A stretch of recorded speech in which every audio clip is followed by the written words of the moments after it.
শুভ সকাল। চলে এলাম নতুন দিনে নতুন আর একটা ভিডিও নিয়ে। আশা করি সবাই ভালো আছো, সুস্থ আছো। এই যে সকাল হয়েছে আমার অনেকক্ষণই বন্ধুরা, গনগনে রোদ বেরিয়ে পড়েছে, দেখবে ওই দেখো গনগনে রোদ, সূর্যদেব বেরিয়ে পড়েছে। এই দেখো কালকে গোমাতাকে ফুল দেওয়া হয়ে গেছে। কালকে রাত্রিরে আর ঠাকুরের বাসন আর মাজিনি, কালকে ওই ইয়েতে গেছিলাম, কালকে সৎসঙ্গে গেছিলাম, ওই জন্যে আর মাজা হয়নি। হ্যাঁ থাক, সকালবেলা একটু ধুয়ে নিলাম পরিষ্কার করে, তেঁতুল ফেতুল দিয়ে চকচকে করে একটু মেজে নিলাম, হয়ে গেল। কালকে শুক্রবারে ছিল, তেঁতুল দিতে পারবো না, ওই জন্যই আর মাজিনি। থাক, কালকে সকালবেলা মেজে নিলাম।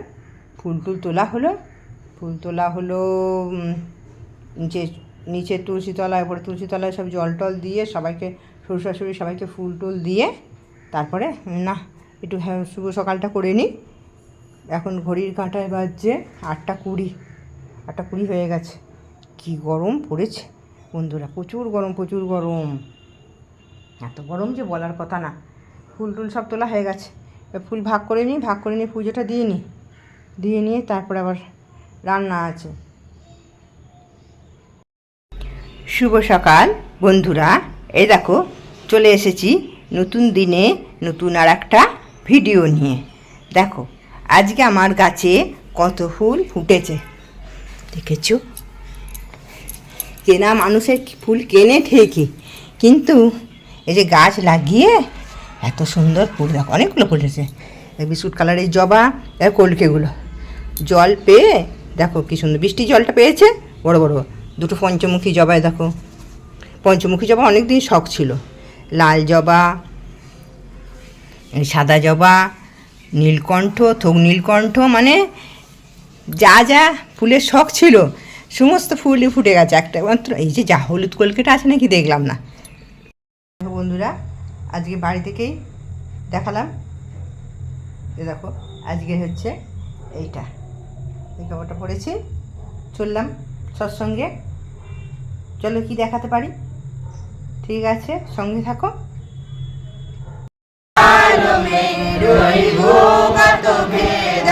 জগত জীব মত ঘিরে নিত চারু খাই ভাগ জগা মেরা হারিকা মিলে সদ্গুরু হই রাধা স্বামী।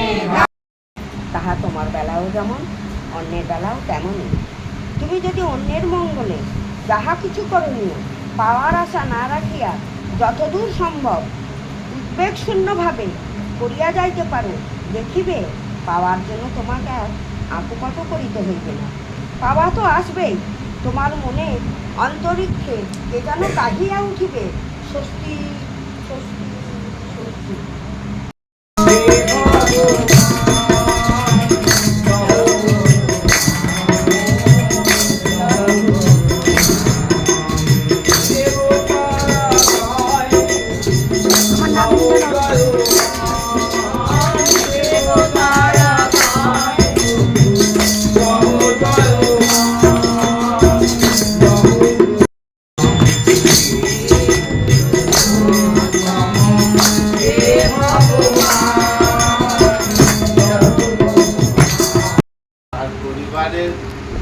তার প্রতিবেশী, তার গ্রামের মানুষ সবার মঙ্গল প্রার্থনা করি তথা আপনাদের। আমরা সবাই রয়েছি শ্রী শ্রী ঠাকুর অনুকূল চন্দ্রের চরণ প্রান্তে। আর এই যে ভাদ্র মাসের সৎসঙ্গ, এই ভাদ্র মাসের সৎসঙ্গটা হচ্ছে শ্রী শ্রী ঠাকুরের জন্ম মাস উপলক্ষে প্রতিদিন সৎসঙ্গ হচ্ছে। আমি যেতে পারিনি, আমি তো 1-2 দিন গেছি। তা শ্রী শ্রী ঠাকুর অনুকূল চন্দ্রের জন্মগ্রহণের পরে তার মাতা মনমোহিনী দেবী আদর করে নাম লাগলেন অনুকূল। এই কথার কি তাৎপর্য যদি আমরা একটু ভাবি তাহলে বুঝতে পারবো। 4 অক্ষরের নাম, কয়ে অকুলে পড়িলে দিনহীন জনে, নুয়াইও শির কঠিন কথা, ফুল দিতে তারে সেধ প্রাণপণে, লক্ষ্য করিও তার না শুধু ব্যথা, জীবন সার্থক নামে। তা শ্রী শ্রী ঠাকুরের কাছে মানুষ বেড়াতে গেছে, সমস্যায় পড়ে গেছেন, আনন্দে গেছেন, শত শত হাজার হাজার লক্ষ লক্ষ মানুষ। তো আমি দেখেছি সেরকম একটি মা টকবগে দুপুরবেলা, এখন রেস্ট্রিকশন হয়েছে, তখন দুপুরবেলা শ্রী শ্রী ঠাকুর বসে আছেন, অনেক মানুষ উপস্থিত আছেন, ও মা অনেক মানুষ উপস্থিত আছেন। আপনাদের মতো একটি মা শ্রী শ্রী ঠাকুরের কাছে নিবেদন করছেন। কি নিবেদন?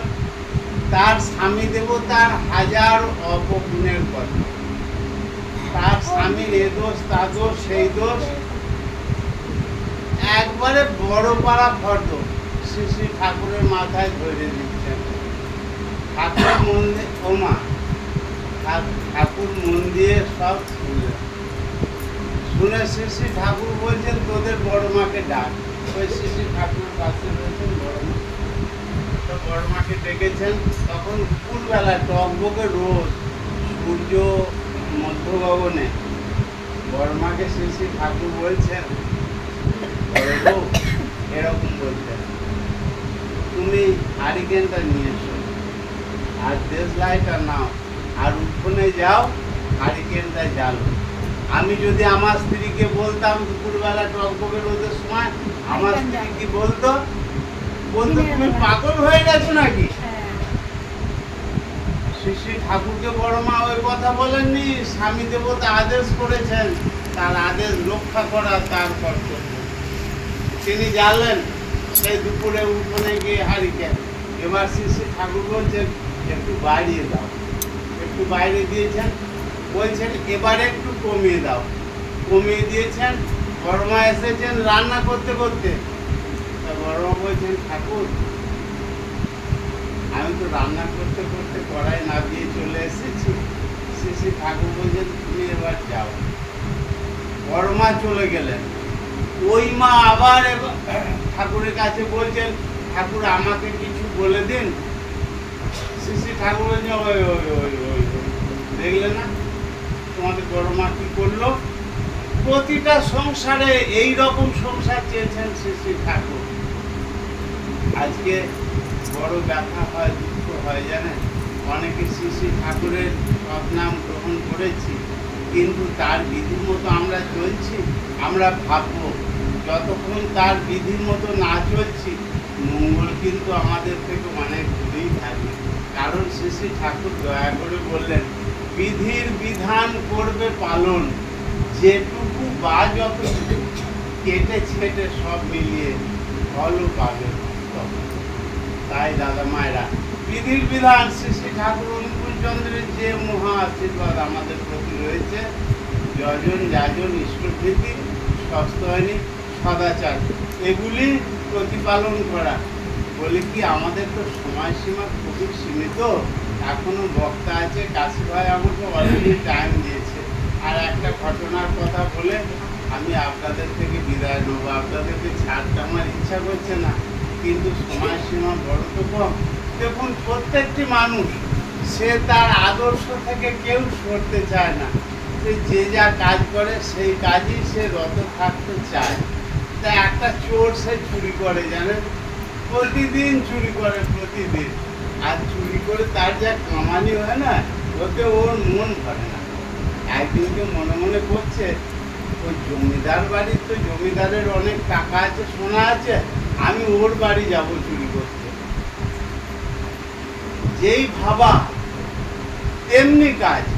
ওই রাত্রি গেছে, গিয়ে ওই জমিদার বাড়ির বাইরে দরজাটা, এই জানালাটা ভেঙে ফেলেছে। ওকে তো ঘরে ঢুকতে হবে, ভেঙেছে, এবার ঘরে ঢুকে পড়েছে।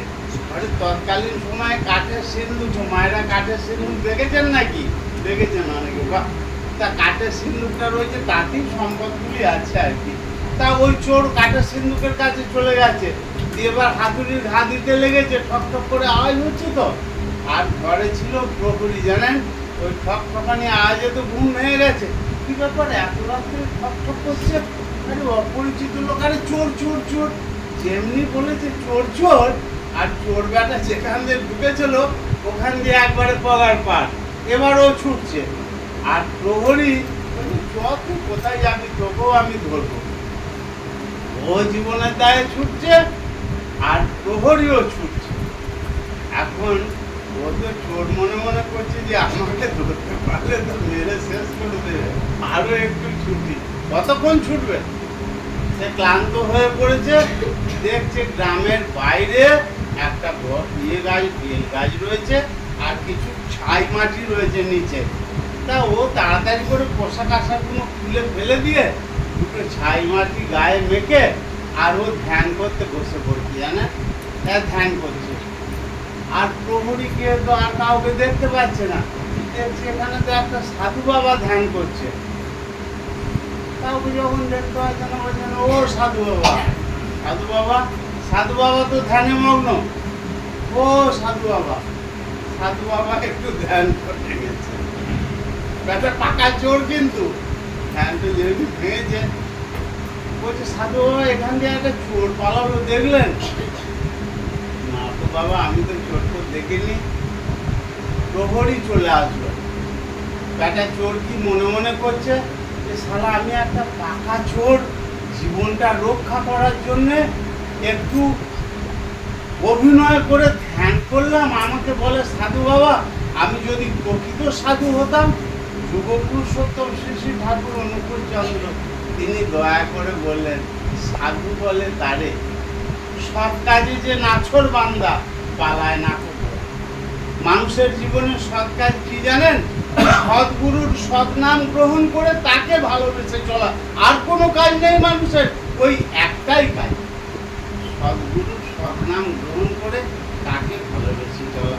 দাদা মায়েরা, পরিশেষে আপনাদের সবার মনে প্রার্থনা করি ঠাকুরের চরণ সবাই ভালো থাকবেন।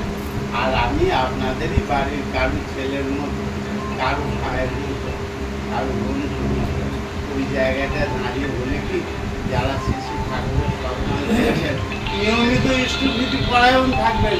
আর সকাল সন্ধ্যায় চেষ্টা করবেন প্রার্থনাটা করতে। ঠাকুর প্রণাম করব, আমার যারা গুরুজন তাদেরকে প্রণাম করব, শ্রদ্ধা ভক্তি ভালোবাসার চাষ হবে। জয় গুরু। জয় গুরু।